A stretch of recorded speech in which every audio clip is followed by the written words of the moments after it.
आलमी तिजारत को एक और खतरा। यमन के हौसियों ने अपना बाबुल मंदब बंद करने की धमकी दे दी। सना में हौसी हुकूमत के नायब वज़ीर ख़ारजा ने कहा, अमरीकी सदर ट्रंप अमन के क़याम में रुकावटें डालना बंद करे। हमने बाबुल मंदब बंद कर दी तो कोई भी उसे नहीं खोल सकेगा।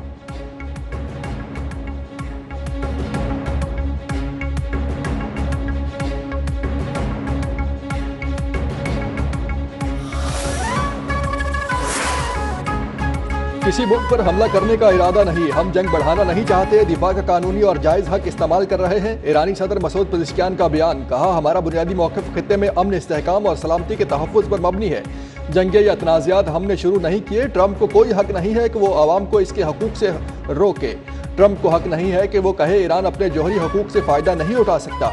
दुश्मन अपने मकासद हासिल करने में नाकाम रहा। दुश्मन ने इंफ्रास्ट्रक्चर, स्कूलों और अस्पतालों पर हमले किए। ईरानी तहजीब तबाह करने, उसे पत्थर के दौर में भेजने के बयानात दुश्मन के अज़ाइम ज़ाहिर करते हैं।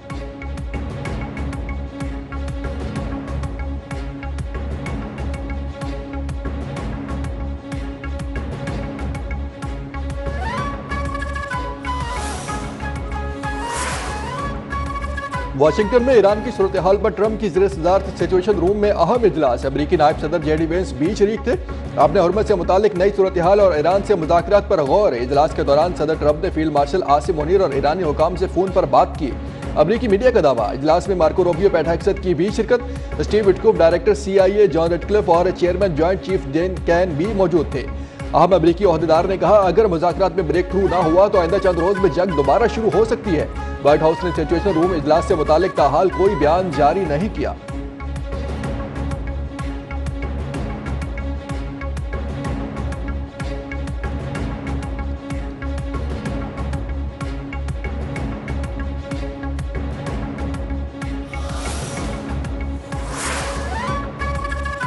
ईरान पर मुसल्लत जंग दोबारा शुरू की गई तो यह आलमी जंग में तब्दील हो जाएगी और इस बार रवा माह तैयार किए गए मिसाइलों से जवाब दिया जाएगा। कशीदगी बढ़ी तो ईरान आलमी तेल मंडियां तबाह करने की सलाहियत भी रखता है। खित्ते में अमरीकी अड्डे खत्म न किए तो हम खुद जाकर उन्हें खत्म कर सकते हैं। ईरानी जनरल मोहम्मद रजा की वार्निंग। कहा, अगर वो हमारी बिजली घरों को निशाना बनाएंगे तो वो अपने बिजली घरों से भी महरूम हो जाएंगे।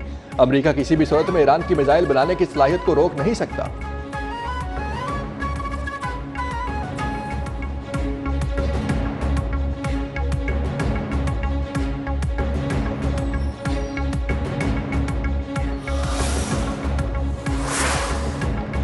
साबिक अमरीकी नायब सदर कामिला हैरिस ने ईरान जंग का फैसला अमरीकी अवाम की ख्वाहिशात के बरक्स करार दिया। कहा, इजरायली वज़ीर-ए-आज़म नेतन्याहू ने अमरीकी सदर ट्रंप को ईरान जंग में धकेला।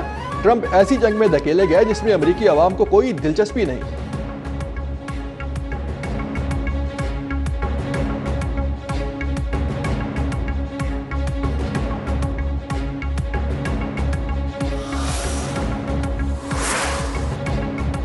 जंगबंदी खत्म होने पर इसराइल और अमेरिका ईरान पर हमले के लिए तैयार है। ईरान में मुमकिन अहदाफ की नई फहरिस्त तैयार कर ली। इसराइली ओहदेदार का दावा। कहा, मिलिट्री इंटेलिजेंस ईरान की सूरत हाल पर नजर रखे हुए है। ईरान की तवानाई तनसीबात भी मुमकिन अहदाफ में शामिल है।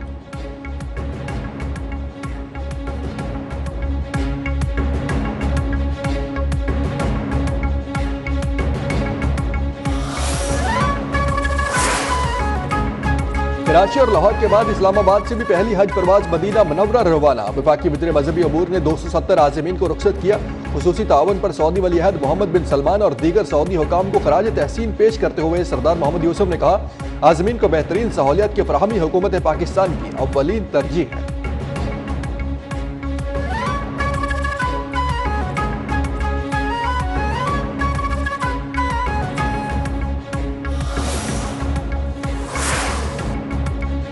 मुस्लिम लीग नून के सदर नवाज शरीफ और वज़ीर आला पंजाब मरियम नवाज की ज़िर-ए-सदारत इजलास मरी और कोटली सतिया को जदीद सियाहती मरकज बनाने के मुताबिक बड़े मंसूबों की मंजूरी दे दी गई। सियाहत के फ़रोग़ के लिए मरी ग्लास ट्रेन प्रोजेक्ट के तामीराती काम के आगाज़ के लिए 1 माह का हदफ मुकर्रर।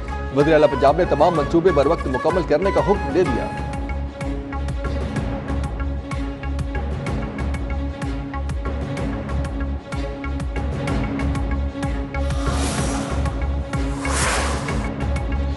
हुकूमत की जानिब से डीजल की कीमतों में कमी का फायदा आवाम को ना पहुंच सका। पब्लिक ट्रांसपोर्ट के किराए कम ना हुए। इंतजामिया ने मुसाफिरों को ट्रांसपोर्टर्स के रहमो करम पर छोड़ दिया। शहरियों का मुतालबा है कि डीजल की कीमतों में कमी का फायदा आवाम तक पहुंचाया जाए।